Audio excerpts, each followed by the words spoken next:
Before we dive into the article, a friendly reminder to subscribe to our channel and hit the like button if you enjoy our content.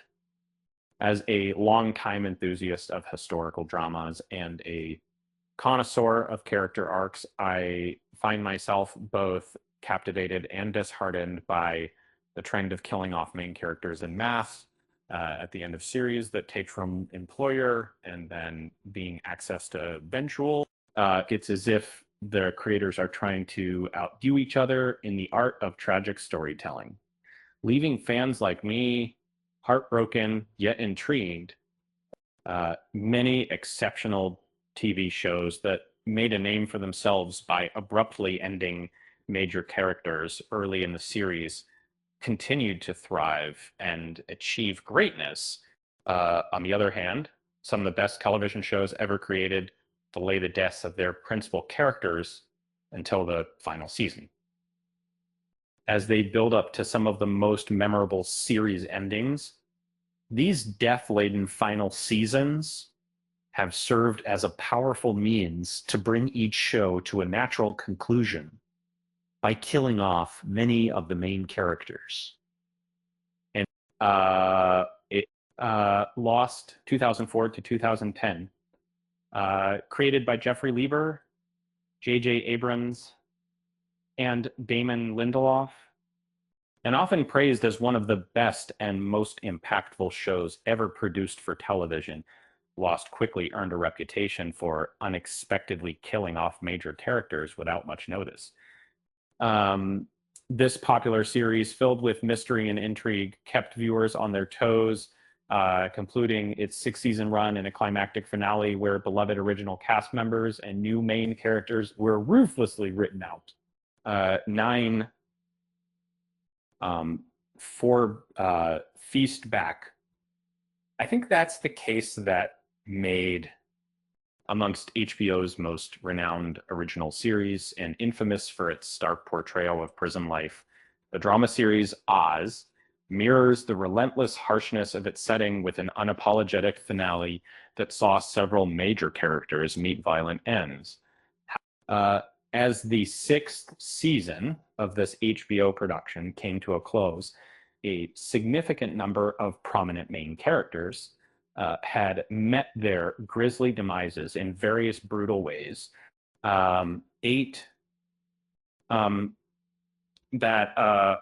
Game of Thrones 2011-2019, created by David Benioff, and DB,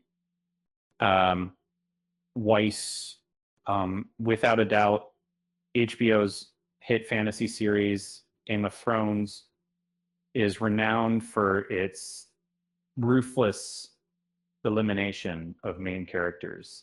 The climactic season, packed with action against the White Walkers and the struggle for King's Landing, lived up to expectations, as main characters on Game of Thrones kept falling up one after another during the controversial 8th season.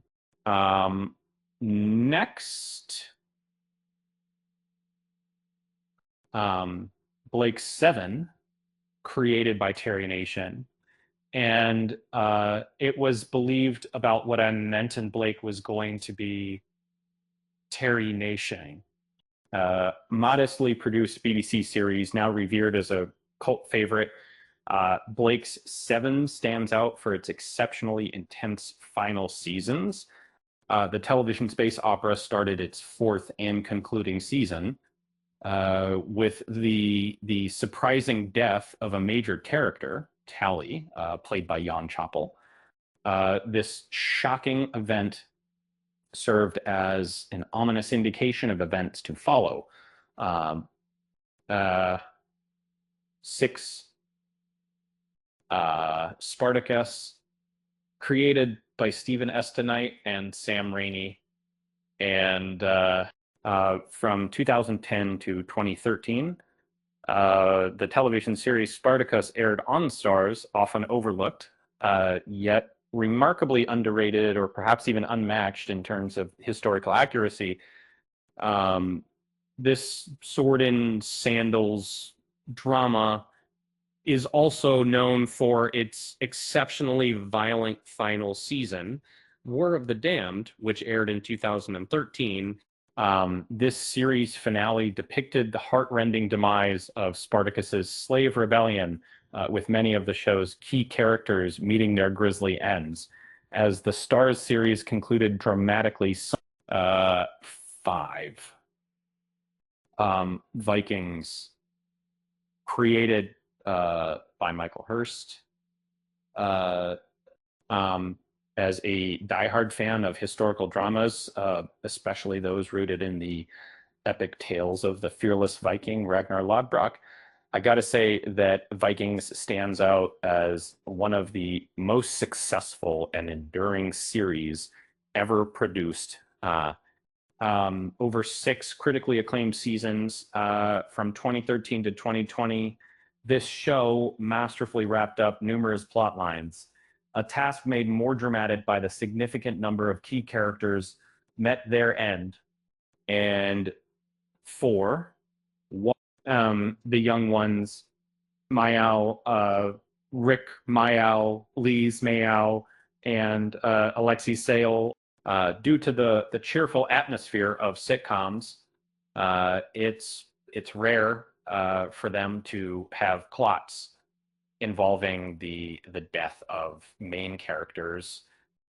This makes shows like The Young Ones, a popular British sitcom from the 1980s, stand out because not only did one character die in its final season, but all the main characters were written off in a single dramatic event. You know, uh, 3, all of the team's works in the classroom. Over, all of this team's is written a color, highlight light, and sweet, auditizing. The highly acclaimed crime drama Sons of Anarchy, created by Kurt Sutter, didn't shy away from killing off important characters during its impressive 7-season span. The passing of Clay Morrow, the former leader of SAMPRO, and Tara Knowles, Jax's love interest, in the second last season were significant storyline shifts. However, Sutter reserved his most startling character deaths for the final chapter of Sons of Anarchy. 2, the Umbrella Academy, created by Steve Lackman. After 3 successful seasons, Netflix's The Umbrella Academy received fewer favorable reviews when its 4th and final season was released. This decline might be due to the contentious choice of wrapping up the storyline with a seemingly sloppy script, leading to a pessimistic ending where all main characters are. The show met their end in an apocalyptic event known as the Cleanse. 11 of similar to be. Rome, 2005-2007, created by John Milius, William J. McDonald, and Bruno Heller. The historical series Rome, initially conceived for more than 2 seasons on HBO, compensated for its brief runtime by significantly reducing its main characters in the second, and concluding Evil Disease, the season made intrigues who really is. This resulted in a high death toll among the principal cast members, with the tragic outcome being the apparent demise of one half of the show's primary pairing, Kevin McKidd's Lucius Varenis, who met his end during the final episode. And that's a wrap. It's not uncommon for TV shows to have a high body count, especially in their final seasons. But what's your take on this trend? Do you enjoy watching your favorite characters meet their demise, or do you find it frustrating? Well, I guess you could say it's a killing time for TV fans. With that said, thanks for watching, and until next time, see you next time.